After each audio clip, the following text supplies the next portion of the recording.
Jaya Radha Madhava Kunja Bihari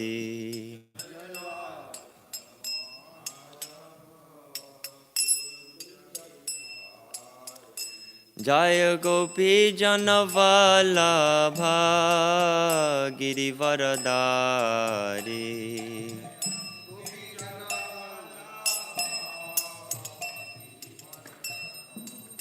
Jaya Gopi Janavallabha Girivaradhari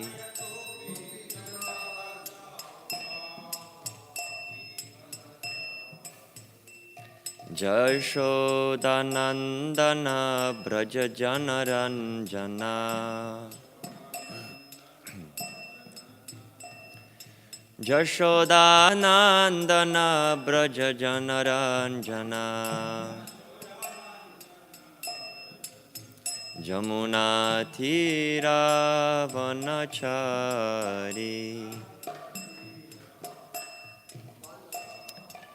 Yamuna Thira Vanachari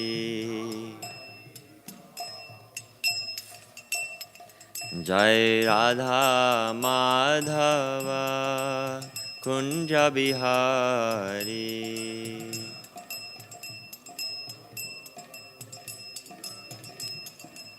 Jaya Radha Madhava Kunja Bihari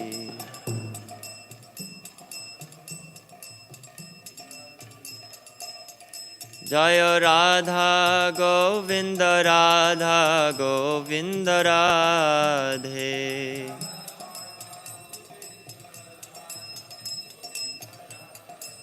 Jaya Radha Govinda Radha Govinda Radhe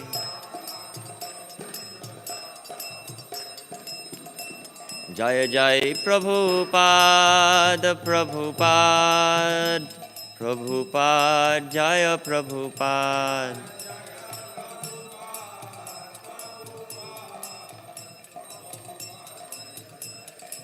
Jai Jai Prabhupada Prabhupada Prabhupada Jai Prabhupada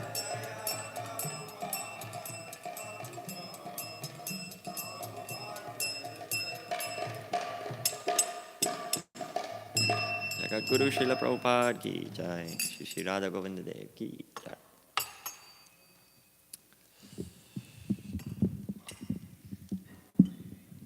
Okay.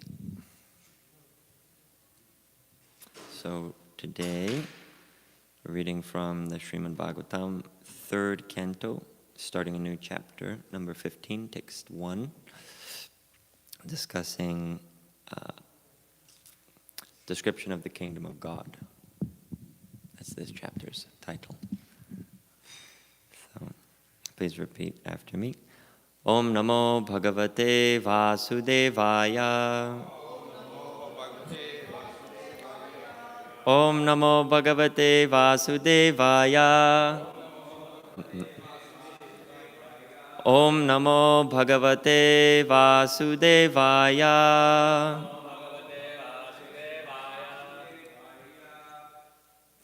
Maitreya Uvacha Prajapatyam tu tatteja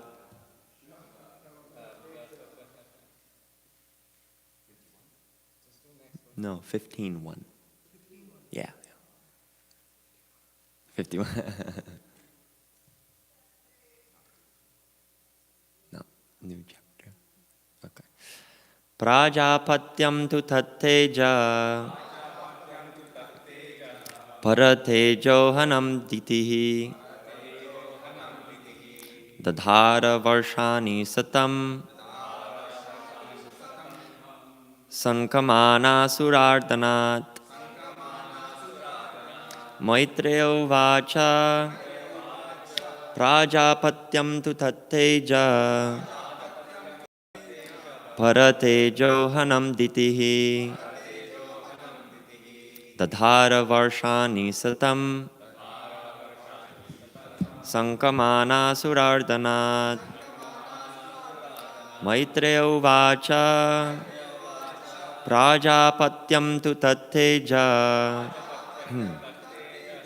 Paratejohanam ditihi Dadhara varshani satam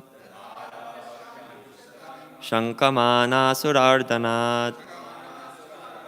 Please chant.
Word for word.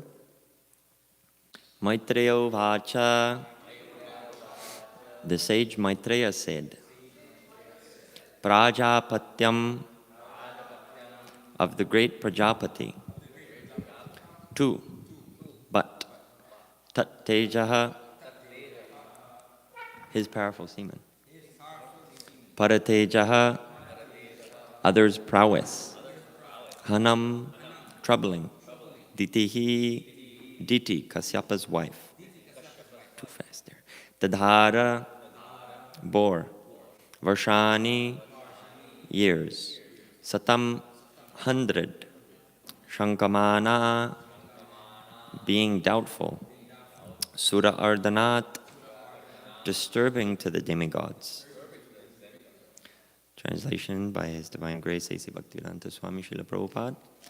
Sri Maitreya said, My dear Vidura, Diti, the wife of the sage Kasyapa, could understand that the sons within her womb would be a cause of disturbance to the demigods.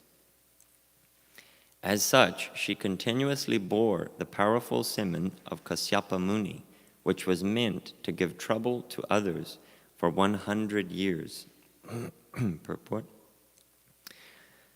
The great sage Sri Maitreya was explaining to Vidura the activities of the demigods, including Lord Brahma. When Diti heard from her husband that the sons she bore within her abdomen would be causes of disturbances to the demigods, she was not very happy. There are 2 classes of men, devotees and non-devotees. Non-devotees are called demons, and devotees are called demigods. No sane man or woman can tolerate the non-devotees, giving trouble to devotees. Diti, therefore, was reluctant to give birth to her babies. She waited for 100 years so that at least she could save the demigods from the disturbance for that period. Very merciful. So, okay, please chant.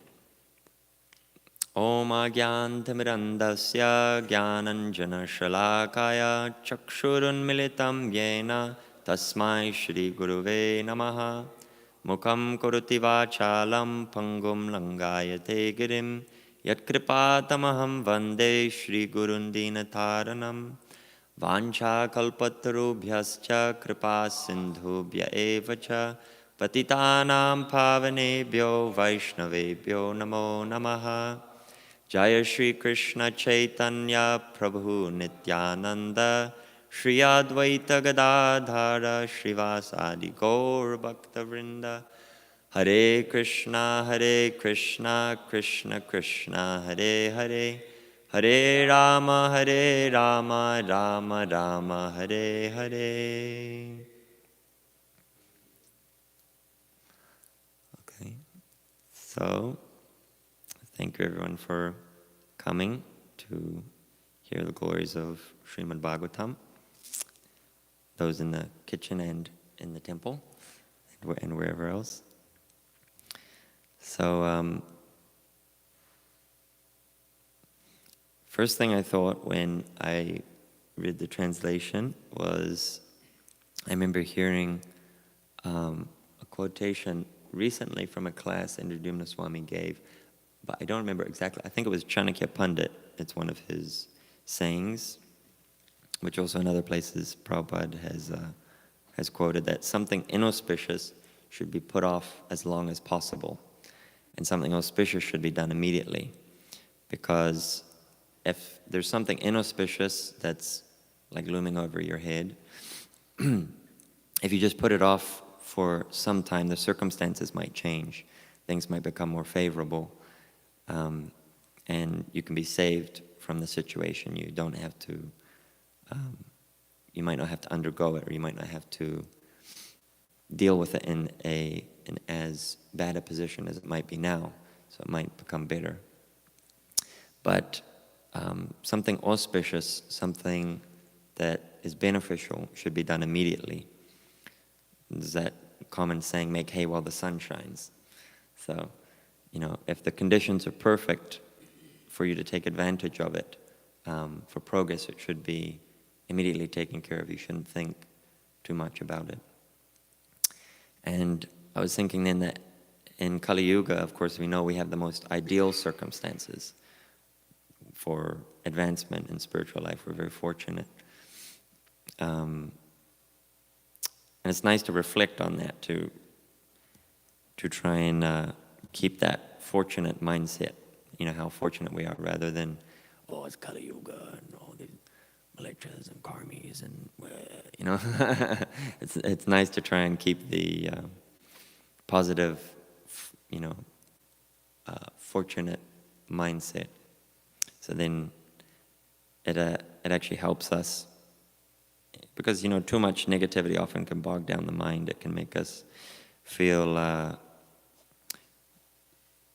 negative, and it doesn't help us to take advantage of the situation. Whereas if we try and keep that positive outlook, it's generally more helpful. And some reasons why the circumstances right now are advantageous. We have a human birth, which is very rare, on the middle planetary system on the Earth, which is just the perfect amount of suffering and perfect amount of absence of suffering, not exactly enjoyment, but absence of suffering also, so that our minds are not so disturbed, that we can practice spiritual life in such a way that we're not distracted by too much enjoyment. For example, in the heavenly planets, there's so much intense sense gratification, so much enjoyment, that it's very difficult to be able to focus, be able to undergo some sacrifice to serve Krishna. But here we have it perfect in that way. And also, in Kali Yuga, this is one of the positive aspects, the mercy of Kali Yuga, that offenses committed within the mind, they have no reaction. In previous ages, even if you thought a offensive thought, for example, like you thought of attacking someone, or you thought a curse for someone, or you thought some negative thing for someone else, in previous ages you would get the reaction for that just by thinking it.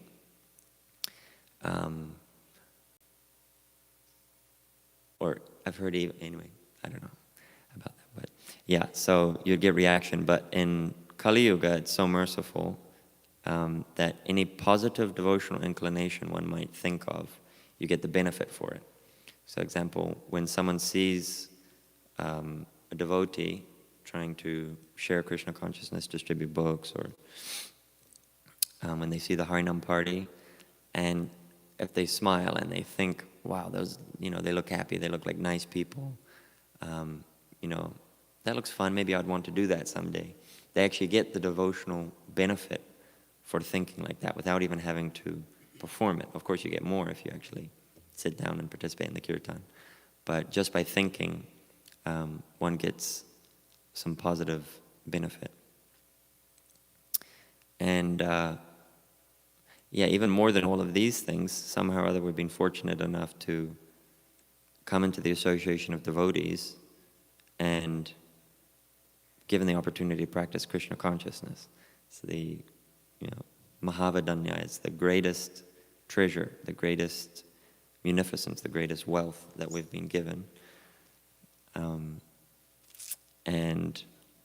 We're living, speaking for the devotees present here, we're living, freely in the house of our grandfather, Srila Prabhupada, for those of us who are initiated by his disciples.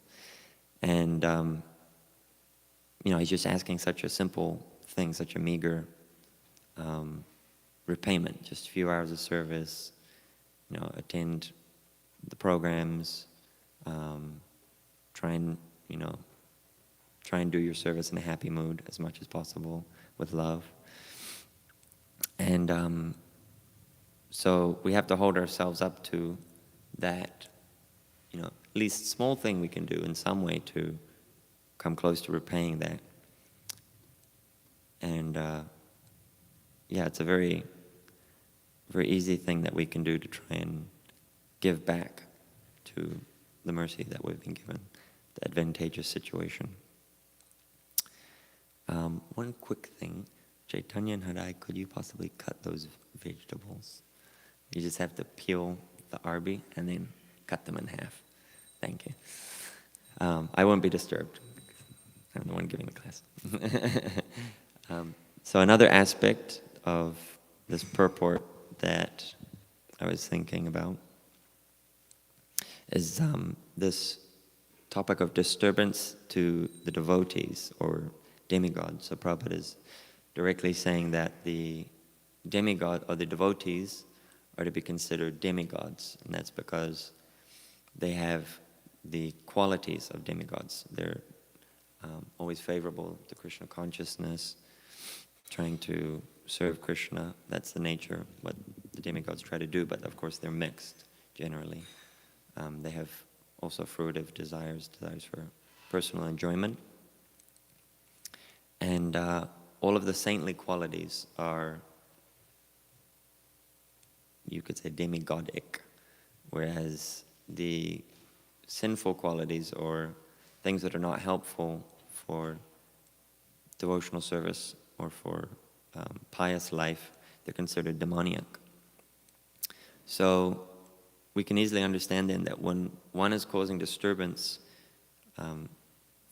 to others in general, but specifically to devotees, that this is demoniac nature coming up. This is demoniac tendencies coming up. And there's a verse which states that I remember the last part, in Kali Yuga, the devotee and the demon are residing within the same body, Whereas in the previous age, Dwapara Yuga, it was something like on different countries, the devotees and the demons were residing. What's that?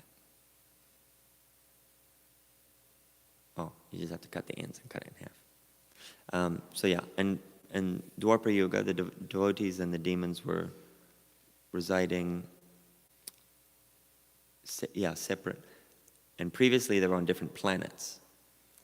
So we have to see like that in Kali Yuga, that when disturbances or the tendency to disturb others, not just devotees, is coming up, then it's our demoniac nature coming out. It's something that should be checked generally. There's always caveats on everything. But speaking in a general way, Radha Govinda Dev, we should try to check that demoniac nature. Because in the spiritual world, when one's God conscious, their divine qualities are fully manifest. So, cleanliness, tolerance, mercy, religiousness, all these different kinds of things, purity, they're prominent and they rule one's life. So in the spiritual world, everyone's always working in that loving harmony to serve Krishna.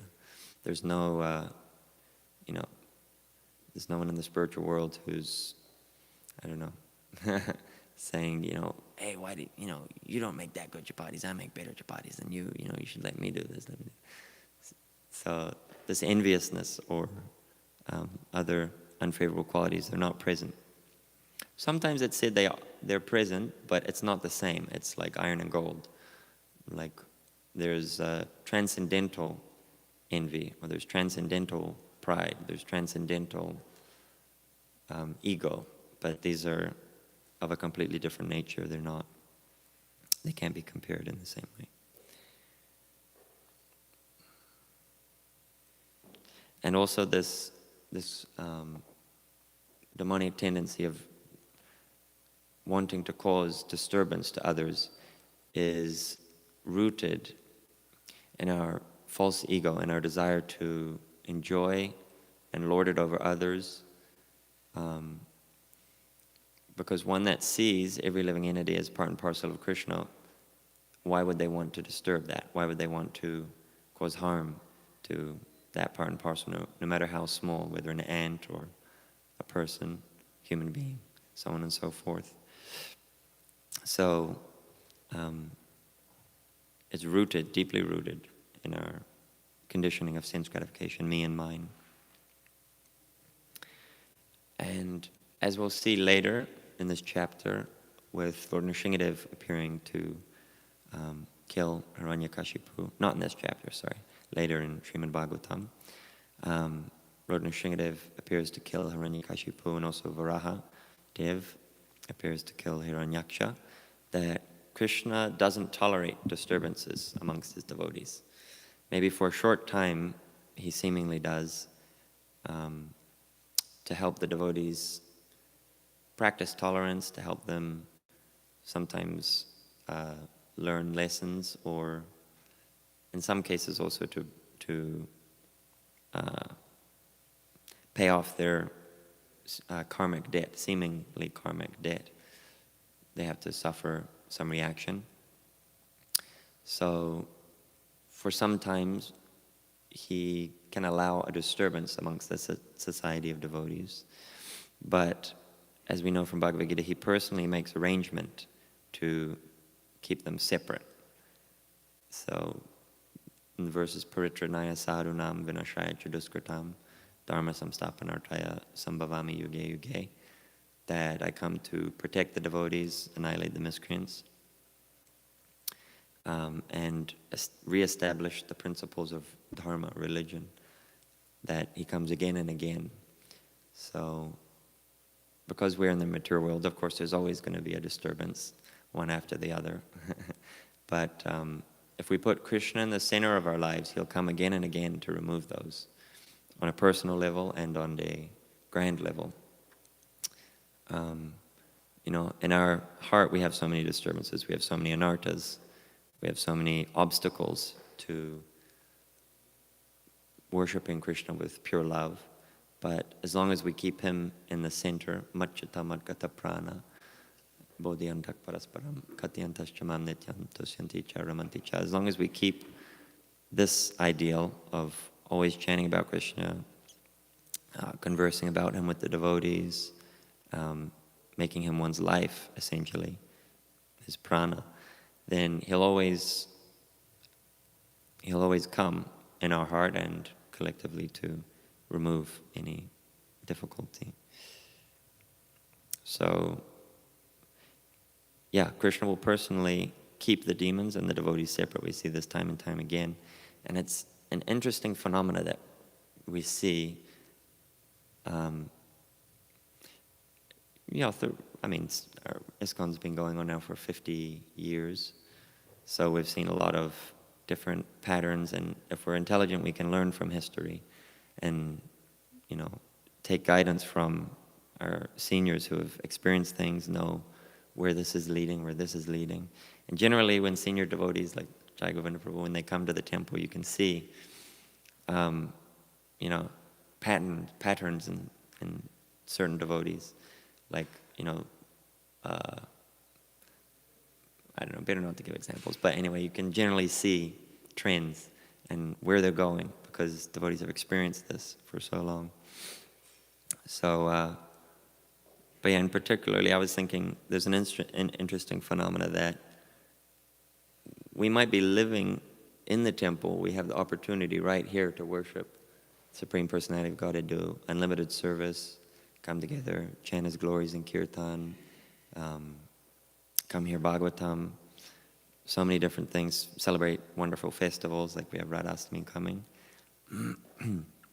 And there's a certain expectation that comes to associate with the devotees, to participate in, some of the programs, and there's certain duties that we have to carry out. There's all these things. Like, for example, the morning program, it's a very essential building block of our day in spiritual life. And, as much as we can be present for it, that much we will benefit.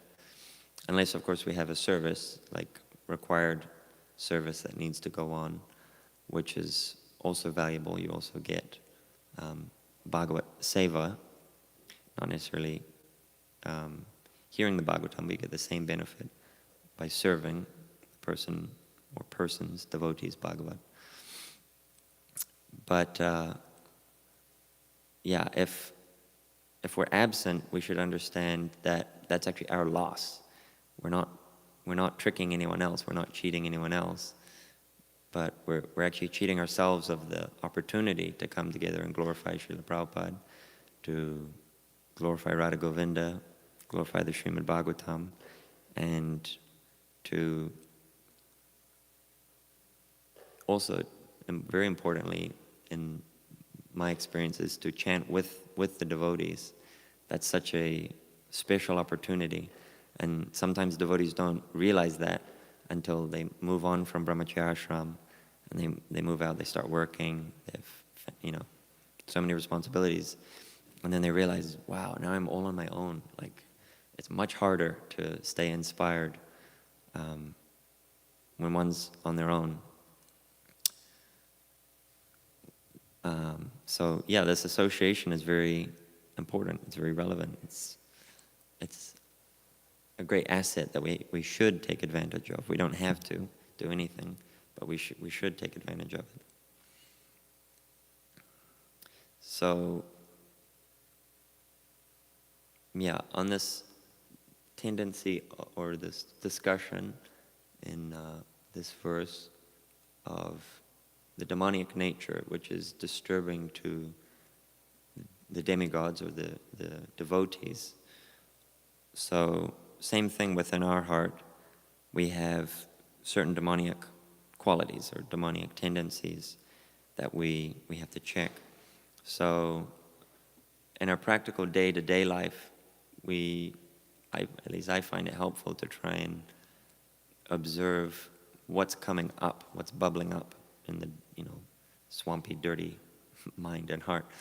And is this helpful, or is this something that needs to be rooted out, weeded out? So, for example, sometimes because of, these demonic qualities of pride or envy, thinking oneself better, thinking that, I'm strong enough. I don't need the association. When it's there, it's like easily available. I don't need it. That I don't need the Vaishnavas, because Krishna is actually represented by the Vaishnavas. So essentially, we're saying we don't need Krishna. That what will I learn from hearing Bhagavatam? I've already read it one time. I already know 5 shlokas of Bhagavad Gita. I don't need to study it again. What's the point? Or I don't need to chant with the devotees. Of course, as I was saying, there's caveats unless we have service. They're all chanting inattentively anyway. I'm stronger. I'll be better on my own. Just go chant in a solitary place. It's fine. No one should correct me. So these things actually seriously will hamper our advancement and our ability to relate with the other devotees. And when that ability to have relationship or relate with the devotees is attacked by Maya, we're in a very dangerous position, because we become like an island, in a very turbulent ocean. And we're actually very, speaking for myself, we're very weak. And the only thing that gives us strength is the other devotees, when we come together and create a strong fortress by which we can practice Krishna consciousness and help others. And also, when these weeds show up in the character of a devotee, we have 2 choices. We can either check them, destroy them, or we can allow them to grow, allow them to flourish. And of course, we know what we want to do as devotees. It goes without saying.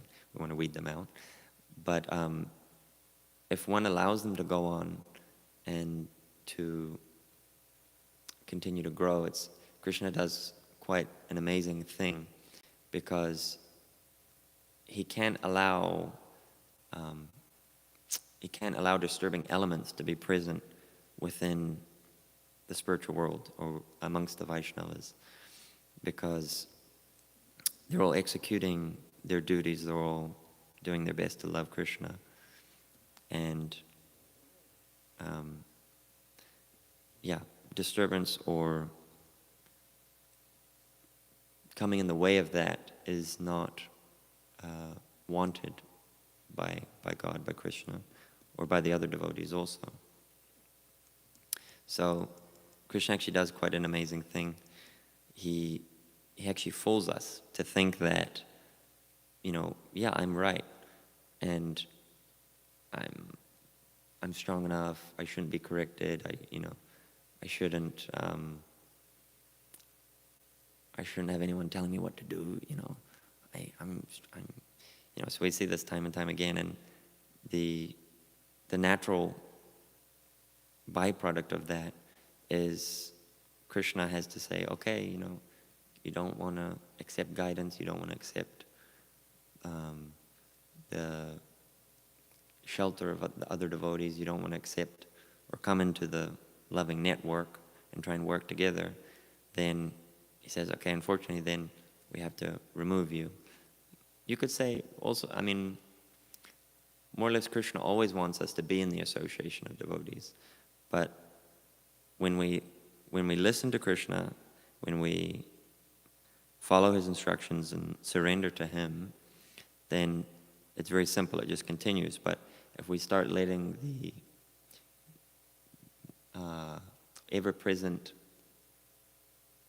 small voice of Maya Devi always whispering in our ear. If we let that distract us, if we let that bewilder our mind, then we get dragged away, we get pulled away out of the association of devotees. And association, of course, doesn't only mean physical. Means hearing the class, or hearing classes, reading Srila Prabhupada's books, that's directly associating with him. The holy name, it's associating with Krishna. So Mahadevi can pull us out of this association, remove us, because if we're in that association and we don't have the favorable mood, the favorable mindset, then we'll only find faults and we'll only create a disturbance. And so we see this time and time again when our sadhana is weak, then automatically we start finding faults in all the devotees.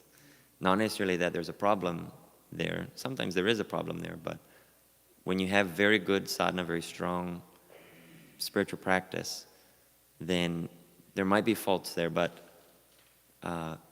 unless you're in a position to actually help the person and care for them, then they're insignificant. You can easily put them to the side, blow them off, whatever.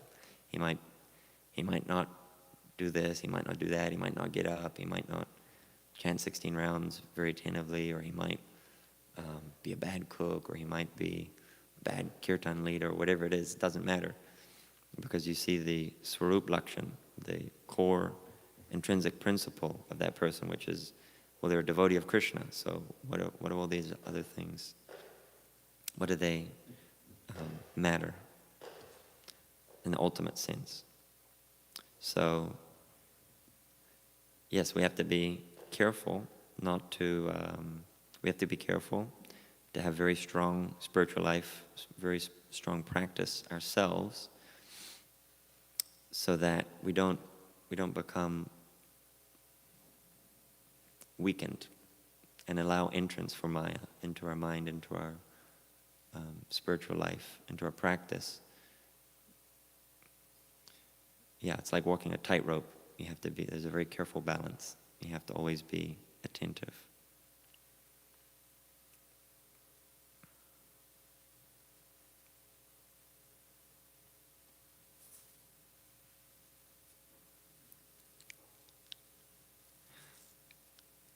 Yeah, so we need the help, we need mercy, we need the association of the devotees.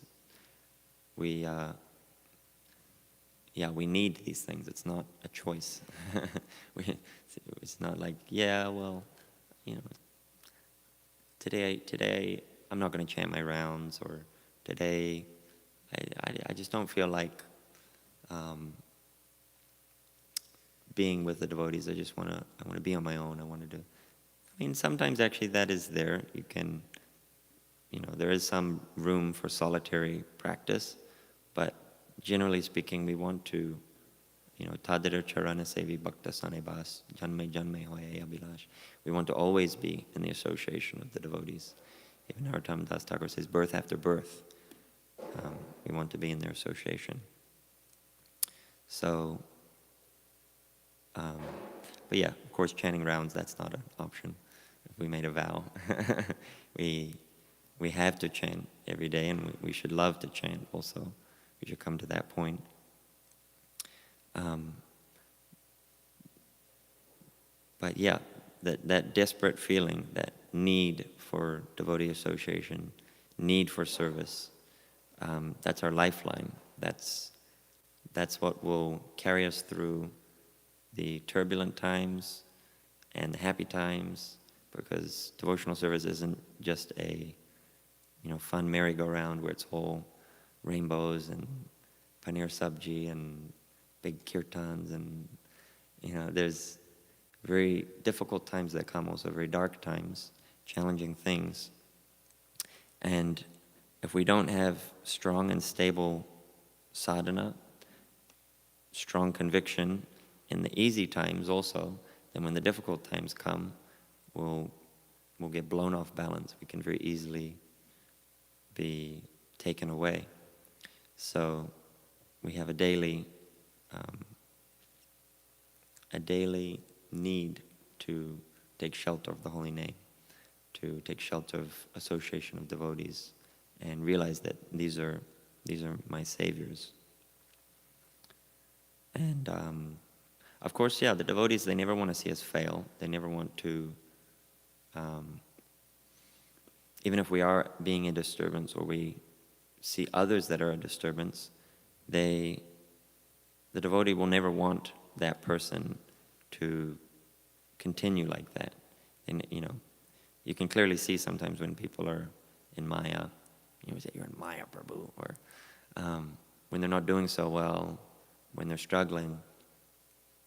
But no devotee will actually relish in that.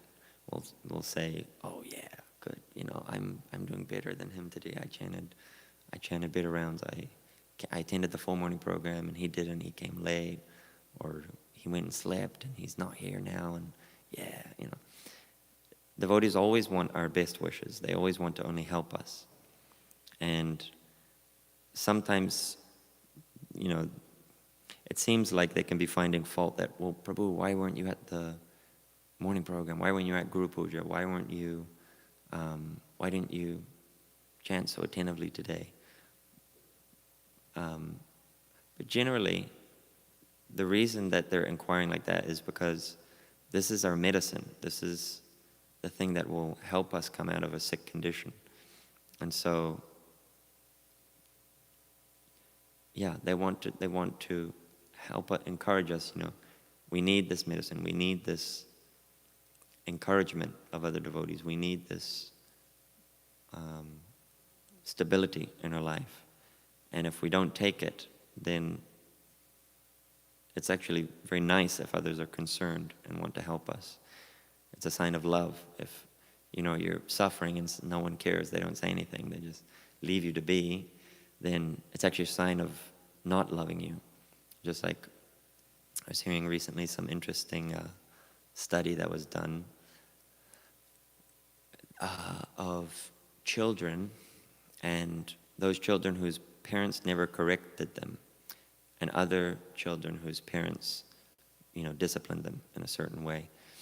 And what actually, it's very interesting, because there's a common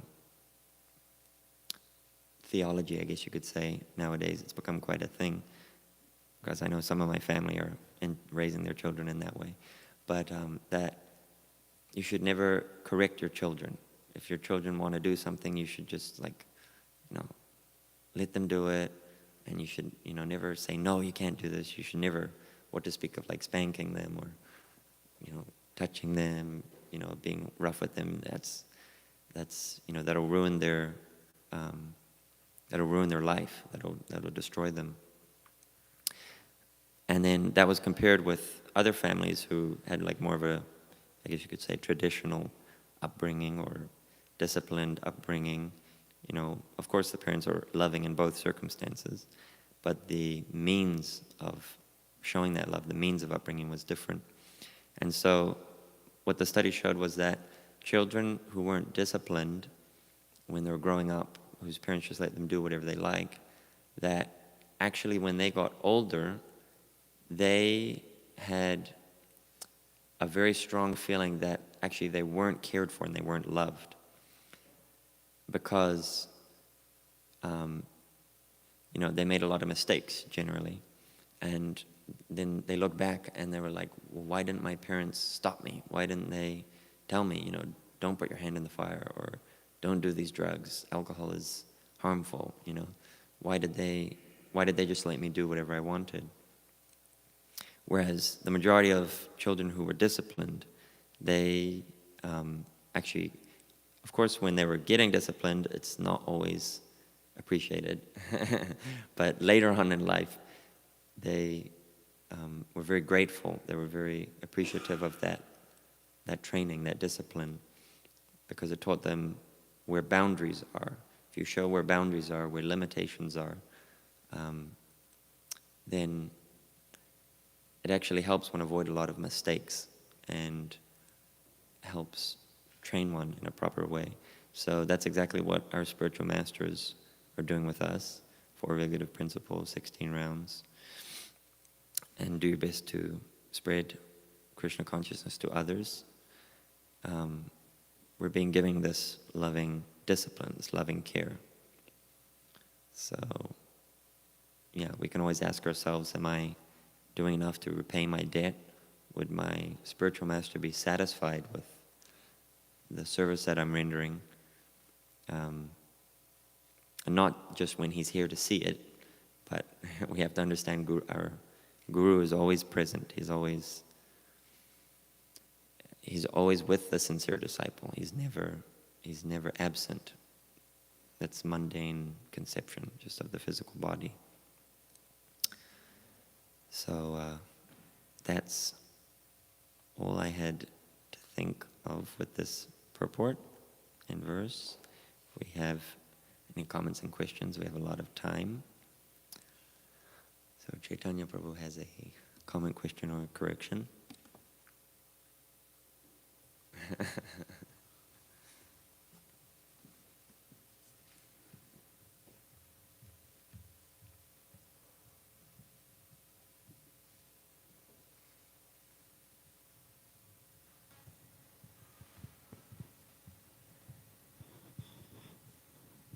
Hare Krishna Prabhu, thank you for the amazing class. Thank you. This last point that you brought up about the parents, children that grew up with parents that didn't discipline them versus children that grew up with parents that did discipline them, that reminded me of the example Srila Prabhupada would give. Sometimes someone has a boil, and if someone just blows on it, it may feel a little good for the time being, but it's not going to do anything to cure it, actually. Yeah. The real cure is to cut it, which is at first initially painful, but in the long term, it's actually the greatest benediction for that sick person. So how do we know? Sometimes, we may have to, if we're in the position, we may have to seemingly cause some distress to some devotee. But in the long term, as far as ultimate benefit, how do we know if we're doing it in the correct way? And how do we know if we're doing it in the correct way? That's a good question. Well, first thing, which also goes along with the analogy perfectly, is that we have to be an expert physician to burst the boil, to know what we're doing in such a way that we may be causing harm, we may be causing distress, but we know that it's for the ultimate benefit. We know that it's the actual needed thing. We should also be an expert physician, or we should be qualified to correct also, or to help in that situation. Now that's always different. Like, for example,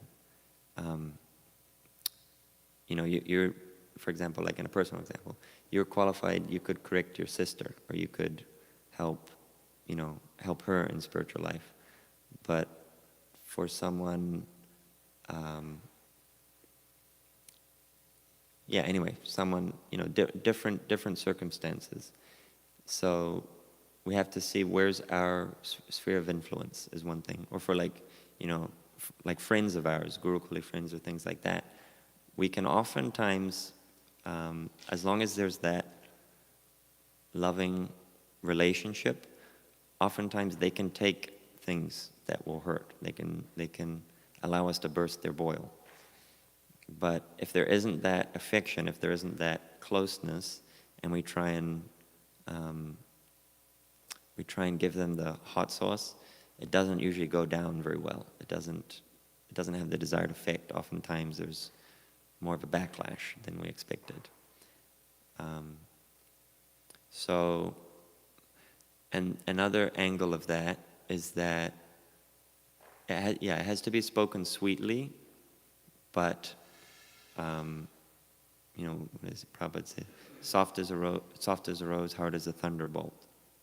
So it should be spoken sweetly, but at the same time not compromising what the person needs to hear.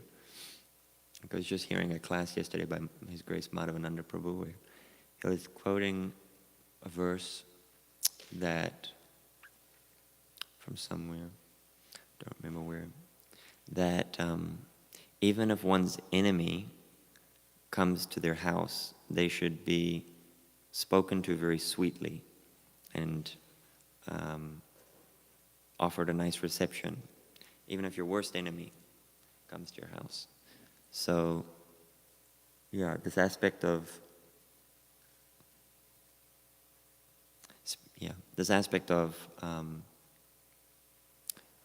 sweetly presenting the help or the guidance or the advice is very, very important. If you just go up to someone and say, yeah, Prabhu, you're in Maya and you're just a bad devotee, you chant so horribly in the morning, and so you're always sleeping, and you should just get out of Maya. They're generally not going to take it very well. They're going to say, first of all, who's this guy? He's not my guru. But you can do the exact same thing in a loving, caring way and bring them aside somewhere private and, Prabhu, I want to help. Oh, how'd I? Not like that, in halves, just halves.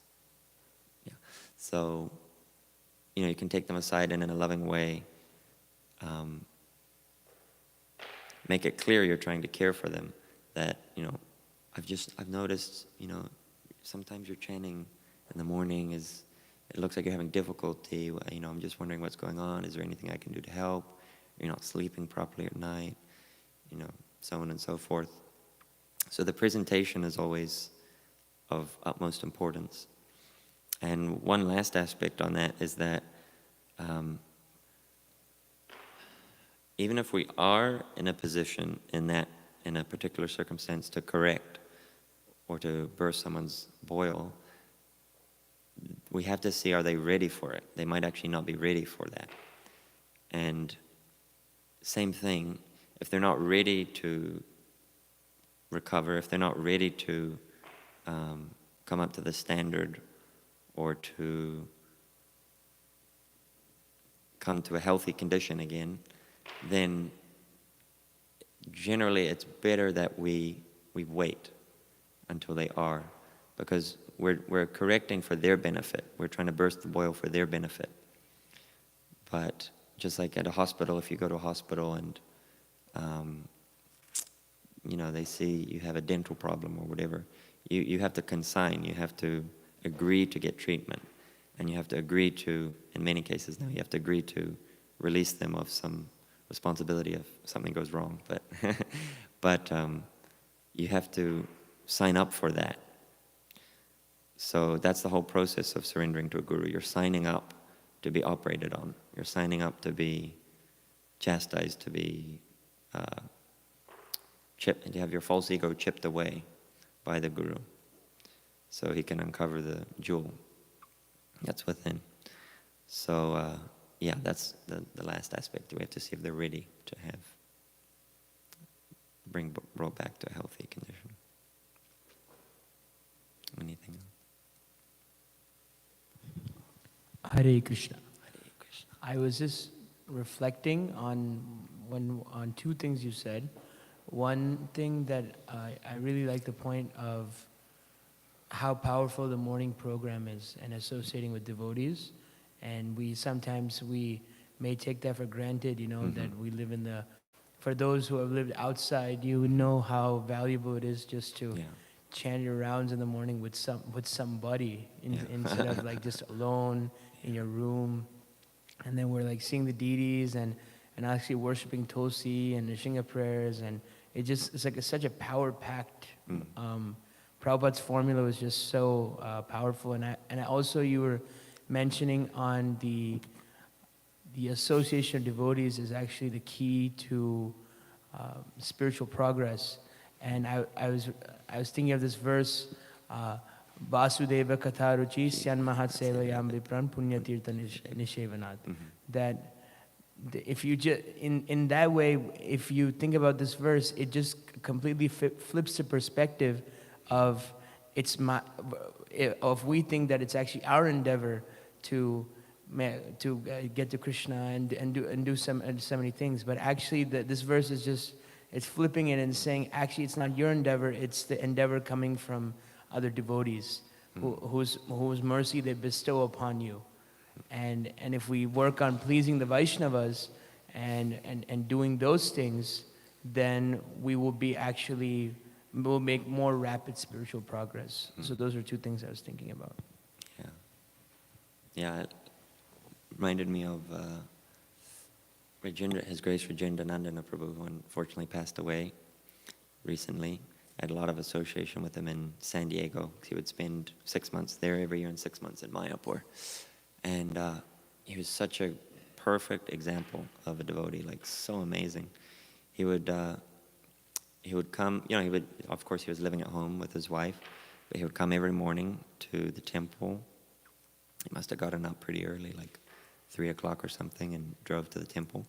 And he'd be so enthusiastic, in the kirtans and with all the devotees. He's dancing with more energy than all these 20-year-old young boys, and he's like 70 at that time.